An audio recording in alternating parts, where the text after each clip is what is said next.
क्या कांग्रेस ने 2026 के लिए अपना ब्रह्मास्त्र निकाल लिया है? क्या प्रियंका गांधी वो चेहरा होंगी जो हिमंता बिस्वा शर्मा के किले में सिंध लगाएंगी?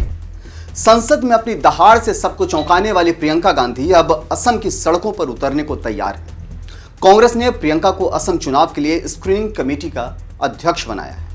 यानी असम में कौन चुनाव लड़ेगा, किस रणनीति पर चलेगा और गठबंधन का चेहरा क्या होगा, इसका रिमोट कंट्रोल अब सीधे प्रियंका के हाथ में। नमस्कार, मेरा नाम है नीरज शर्मा और आप देख रहे हैं ONOG न्यूज का विशेष कार्यक्रम सबसे बड़ा खिलाड़ी, जिसमें आज हम बात कर रहे हैं प्रियंका वाड्रा गांधी की।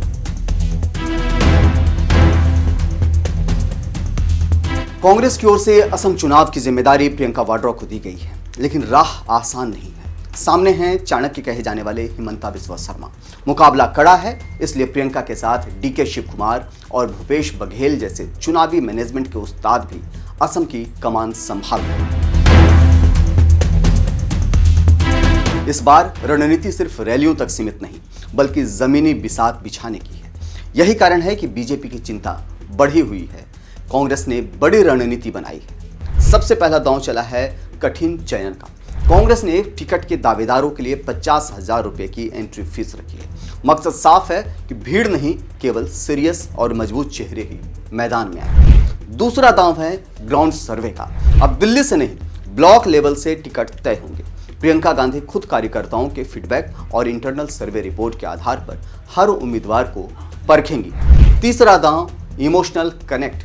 असम के चाय बागान की महिलाओं और युवाओं के बीच प्रियंका के करिश्मे को भुनाने की तैयारी है, ताकि एक मजबूत वोट बैंक तैयार किया जा सके। और चौथा और बेहद अहम दांव गठबंधन की डोर। बिखरे हुए विपक्ष को एक मंच पर लाना, छोटे दलों के साथ जोड़कर एक अजेय महागठबंधन बनाने की पूरी कमान अब प्रियंका के हाथ में है। सवाल है कि क्या प्रियंका की ये चौतरफा घेरेबंदी हिमंता बिस्वा शर्मा के किले को हिला पाएगी? सवाल ये भी कि क्या प्रियंका गांधी असम में वो करिश्मा कर पाएंगी जो 10 साल से कांग्रेस नहीं कर पाई है? और सवाल यह भी कि क्या 2026 में असम का गम कांग्रेस के लिए खुशी में बदलेगा? नजरें टिकी है प्रियंका की उस लिस्ट पर जो असम की किस्मत लिखेगी। इंतजार 2026 चुनाव का है। प्रियंका का राजनीतिक सफर किसी रोमांचक फिल्म जैसा है। सालों तक पर्दे के पीछे रहने वाली प्रियंका अब फ्रंट फुट पर खेल रही है। शुरुआती दौर बात करें प्रियंका की तो 2004 से 2018 तक वो केवल अमेठी और रायबरेली तक सीमित थी। अपनी मां सोनिया और भाई राहुल के लिए रणनीति बनाती रही। लोग उन्हें दूसरी इंदिरा कहते रहे, पर उन्होंने पद से दूरी बनाए रखी। फिर साल आया 2019 का, जब उन्होंने औपचारिक एंट्री की। पहली बार आधिकारिक रूप से कांग्रेस महासचिव बनी।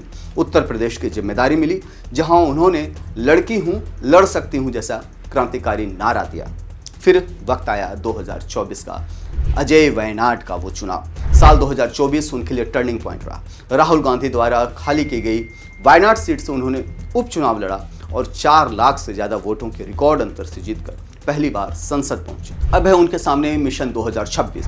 अब ये केवल एक सांसद नहीं, बल्कि असम में कांग्रेस के चीफ आर्किटेक्ट हैं। तो ये है कांग्रेस का प्लान असम। साफ है कि प्रियंका गांधी के कंधों पर सिर्फ टिकट बांटने की जिम्मेदारी नहीं है, बल्कि कांग्रेस के ढहते हुए किलों को फिर से खड़ा करने की एक बड़ी चुनौती भी है। एक तरफ हिमंता बिस्वा शर्मा का मजबूत संगठन और सत्ता का रसूख है, तो दूसरी तरफ प्रियंका गांधी का वो करिश्मा जिसने वायनाड में रिकॉर्ड जीत दर्ज की थी। अब सवाल यह है कि क्या प्रियंका की ये नई रणनीति, जिसमें कड़ा अनुशासन भी है और जमीनी सर्वे भी, असम की सियासी तासीर को बदल पाएगी?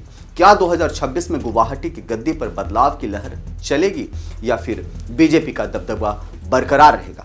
यह देखना वाकई दिलचस्प होगा। राजनीति की हर बड़ी हलचल के लिए आप बने रहिए हमारे साथ, देखते रहिए ONOG न्यूज। तब तक के लिए जय हिंद, जय भारत, नमस्कार।